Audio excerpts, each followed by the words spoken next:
So let me just talk about, just quickly while we get my presentation up, just about Luxoft and my role. Why the heck am I here? What do I have to do with blockchain at all? So Luxoft is a software development company. Our business is actually working with our customers like, Credit Suisse, UBS, Deutsche Bank, Citibank, and so on, automotive customers like Daimler and so on, to help them build their systems using new technologies, right? So my role is that of a global CTO. And what I do within the company, I look at new and emerging technologies, and then I really investigate them to see, well, which ones will be there in 3 to 5 years' time, and which ones are important for us to bring to our customers' attention so that we can advise them and help them build the systems for the future. As we know, as you just heard, post-bank deals, right, they have to refactor the system. It's multi-million-dollar exercise. How do we avoid that in the future? So we use the right technologies for the right task. So that's what I do. And blockchain, for me, is a very, very important subject. It's actually at the core of our digital enablement practice. Because it's all about decentralization, and if you think about IoT, you think about all kinds of businesses, blockchain does enable that, right? However, my job is to be practical, right? I cannot just come on the scene and say, hey, bankers, these people are going to disrupt you, right? You just hang on there, you're going to die, but it's going to be fine, right? I cannot just say that, right? So what I do, I look at all these different algorithms and techniques, and I really try to, okay, what works, what doesn't, and if it does work, what the problem is that the particular technology is solving, right? That's what I do. So in my talk, actually, I would like to remove the hype from all these great projections, how we're actually going to run governments and everything else in the blockchain, and talk about, well, what can we do today, what works, what doesn't, and how do we move forward, right, to make it practical. So essentially, what we've just seen, some mechanics of blockchain, how is it secure, right? We've talked about the security aspect of it, right? Immutability, and you cannot change the history, and therefore, if you make a transaction, the transaction is there, and you can trust the transaction, and you don't need banks, you don't need ledgers, things just happen, right? However, it's just one use case, one single digital currency that works that way. Of course, Ethereum is using similar mechanism with a very different, rules in terms of consensus. However, how can we think generally about blockchain? What is it all about? And to me, the greatest thing about blockchain, it's actually a new data sharing technology, right? Because essentially, you're sharing the data about a certain state of accounts, of, the goods that are moving around, have they been exposed to cold or something, right? So that's the important aspect of it. And a great example was from Sebastian about the trade finance, right? We have all these different players located all around the world. They don't know each other, but they want to have an efficient way to share the data they can trust, right? So this is the key aspect of blockchain. And that's why I call it data sharing technology, okay? However, it's not magical, right? You've seen, some certain foundations actually build on years and years and years of research. And it's using, smart contract, distributed consensus. Smart contracts is new, although everything else is not new, like strong encryption and consensus research started at the end of 70s for mainframes, when mainframes started to have multiple processors and they needed to calculate routing and stuff like that for airlines. They started to think about how do we make sure these processors see the same thing, right? So that's where the research is coming from. So what I'm, and essentially consensus, right? That's what makes the thing work, right? If you have the data that people have, and they need to agree on the data and make sure they have all the same data, right? The consensus makes that happen. Now, the difficulty is that when we say consensus, we actually mean several different things. Well, first of all, we mean consensus protocol, and that's what Sebastian described to you, right? We build certain data structure, and then there's whole, networks mechanics in selecting the longest chain and all of that's all the part of a protocol, right? And there's a consensus algorithm, right? The mathematical thing that helps you achieve consensus, right? And then you can reason about it. And basically, now there's all this debate in the Bitcoin community, just to make it real for you guys, is that, okay, do we go with SegWit, or do we go with blockchain unlimited, or do we go with blockchain, Bitcoin classic, and so on and so forth? And actually, what they're debating about consensus rules, right?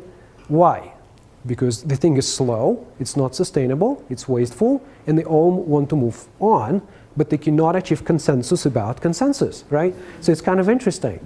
So it's actually not well understood because it's a new area applied to such a wide, big networks, basically. So what I will cover, I will talk a little, already started talking about consensus. I'll give you examples of different consensus mechanisms, what they are. And then we'll talk about, well, to move forward, do we actually need blockchain? So maybe we can get away, right, without building one. So let's take a look. Well, basically, I really like, when I talk about a new subject, I really like to look at, well, what does it mean in our day-to-day language? Is it closed? Does it build intuition? And actually, it turns out, if you look at these definitions, it actually does. Like, for example, if you look here from Cambridge Dictionary, could we reach a consensus on this matter? Let's take a vote, right? And essentially, we're actually voting, and machines essentially are voting in various ways, right? Do we agree on the state, on the common state or not? So the language actually helps us a lot, so that's a good thing. Right, however, if you thought that you get away easy, no. We're actually going to dive into some real math here. So get ready, right? Everybody ready for that? Yeah. Okay, not really. We're actually going to use pictures instead, right? So we're going to make it easy for you guys. And since we're here in Switzerland, I thought that, and some of you experienced some fondue and some other great activities, it'll be easy then to relate to that matter, right? So I think that really covers, Switzerland is a nice country, right? Not only it's wonderful and friendly, it lends itself well for explaining blockchains, right? So that's a good thing. So proof of work consensus, that's what Sebastian did a really good job of explaining, how we actually just adding number, checking hash, adding number, checking hash, that's proof of work, right? It's kind of a bit, it's good to look at. You need big, powerful people to do it. Lots of computers, lots of electricity is being burned, but it's a bit pointless, right? It's just a security mechanism. So how does it? Well, just some key characteristics. So it's ideal for trustless environments where you actually don't know people, right? And you have to have a cryptocurrency, right? Because without cryptocurrency, you cannot motivate people to invest into mining farms. And these mining farms are not people with computers in the basement. They're actually big businesses with thousands and thousands of special, computer chips that they have to upgrade every now and then to keep up with the other guys that are doing the same thing. And they have to pay for electricity, right? And they consume, in a day, like small countries actually. So that's how bad it actually gets. Now, and the thing is actually complex. So it builds on something called game theory. Game theory is this branch of mathematics that basically says if you have any type of game with an outcome, if players are rational, we can build a strategy for them to all win, right? As we know, people are not rational, really, right? So game theory is already problematic. It is slow by design because you need to allow, because of this idea that if you invest into burning electricity to find in 10 minutes on average, right, this magic number, this nonce that will make the resulting hash look a certain way, right? Well, you need to allow people time, so the investment, it's not easily bypassed by other people. In other words, it's really significant investment you have to make, so it really should take you a lot of time to find that magic number, right? So that's why it's slow. That's why it's inefficient. It's actually, and you can see now what happens to Bitcoin, right? The original idea was to build a censorship-resistant system to give people currency so they don't have to rely on banks and, I can send, some money to Africa or whatever. In reality now, because of this centralization and because the thing is slow, if you actually want your transaction to be approved, you actually have to pay money for it, right? And you cannot do it frequently, so no micropayments anymore, right? On average right now, if you want to get your transaction approved in 30 minutes, you have to pay at least 80 cents, right? As Bitcoin becomes more speculated, you actually have to pay more, right? So it favors, large transactions that are infrequent transactions. And as we know, there's no privacy because as soon as you cross the world, the boundary to the real world, you can track that. Yeah, they're tumbling and all these other things, but with statistics, with other different things, you can still track exactly actually who did what. With good probability. And decentralization, we actually know that about 3 mining farms in the world control Bitcoin, and we know that the ones they are opposing, the new mechanism that will improve blockchain because it goes against their incentive, right? So there are problems with that. Next one, proof of stake, right? As you work with your fondue, you put your stake in there, right? If you work together, because if you don't work together, the fondue will, will just coagulate, will not be good, right? Everybody have to work together on it. So that's the idea for the proof of stake, basically. And what you do, so instead of doing proof of work, right? If you're a miner, if you want that going to approve the block and say, hey, this is the correct block, right?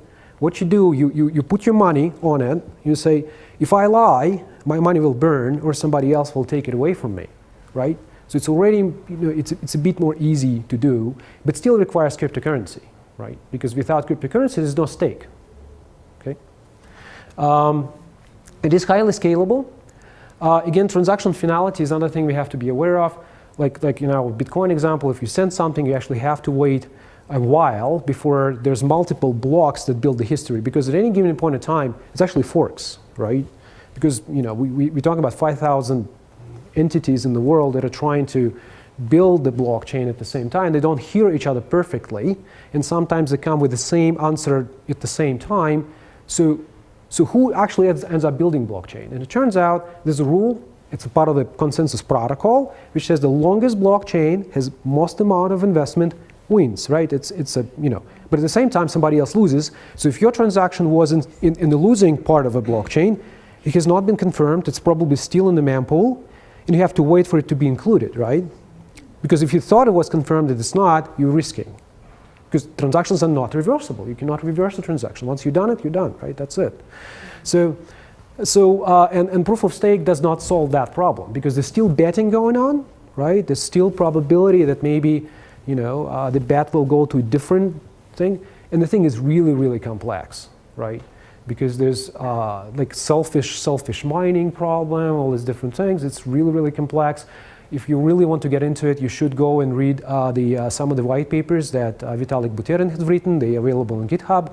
And you will find that it's really difficult. They cannot solve all the problems yet. They're getting there, but we're not there yet, right? So it's good.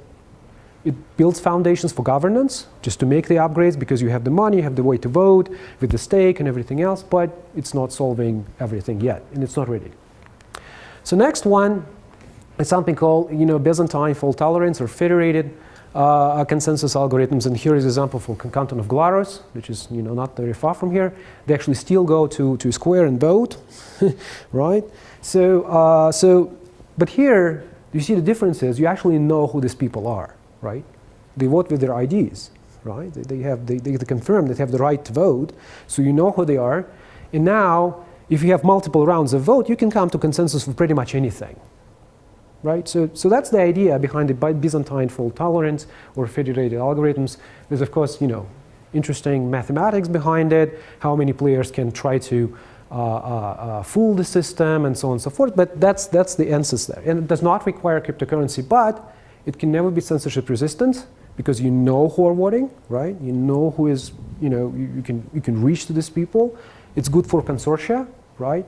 Good for banking, good for logistics, good for these other people that actually need to know who they're dealing with, but it's not good for cryptocurrencies. So that's the limitation there.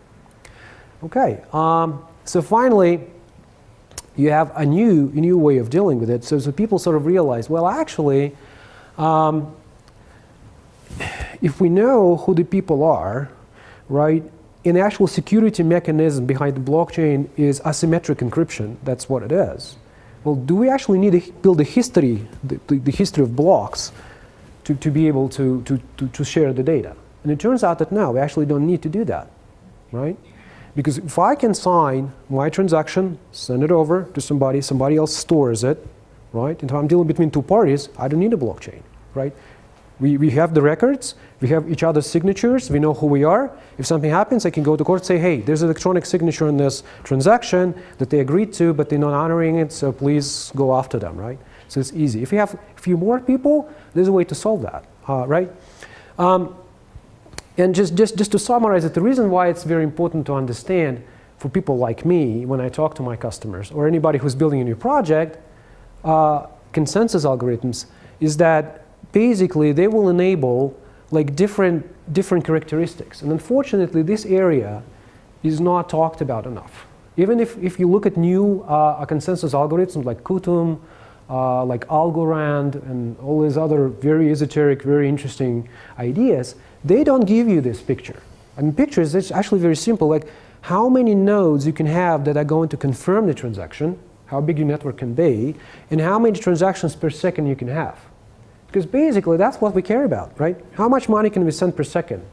Visa can send up to, I don't know, 25,000, 40,000 transactions per second. How many can you do with Bitcoin? How many can you do with Ethereum? And so on and so forth. So that's very important. And that's why we need to sort of look at all these different examples of all different algorithms and research that actually moves here, right? That allows us to then select the right technique for our application. So that's important. Finally, you don't have to read all that stuff. I'll just give you an example of a blockchain without a blockchain. There's recently been a controversy that people say, oh, how many of you have heard about R3 Alliance? Okay.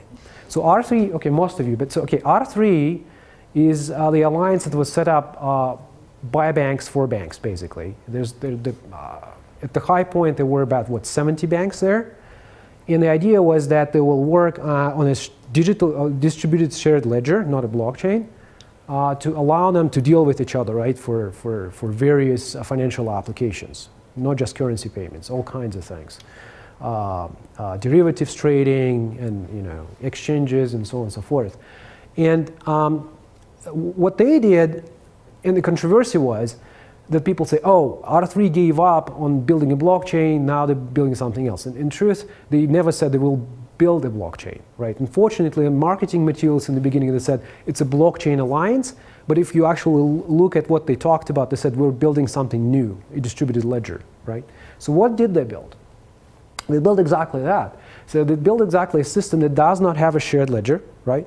And the idea is that you have multiple entities that basically exchange electronic messages, like many of you might have heard about EDI, that's in logistics and healthcare and other things. These electronic messages are formatted. It's kind of very old and clunky. This is a new way to do that. You can build a smart contract that just have the fields that correspond exactly to your business case. You sign it with your transaction, right? You send it over to the other guy. Other guy adjusts his database based on that input and sends acknowledgement back. And that's it. We know identities. The cryptographic signature is there. It's peer-to-peer. So it's very efficient, right? And there's no shared ledger. If you have more people involved, like you need an Oracle information, like weather data, for example, right? Or other different things, you just send that transaction to them. They sign it, say, yes, this is the data from the weather station. We sign that it's true. Now you can make your transaction happen. If you have more people, then you use notaries, and it's just somebody who says, oh, this transaction is not repeating. I looked at my records. I don't know what's in it. I just check it does not repeat. I sign it again. I give it forward, and that's it. No shared ledger, right? No problem of governance. No leaks of privacy. Banks can deal with each other. So it sounds like a perfect system, which brings me to the point where we need to cross the horns. Do we actually need? I mean, blockchains are really just inefficient databases, right? That's what they are. Do we actually need one? If there's a way to make things practical for banks and enterprises today, what if we just move that way, right? So, discuss.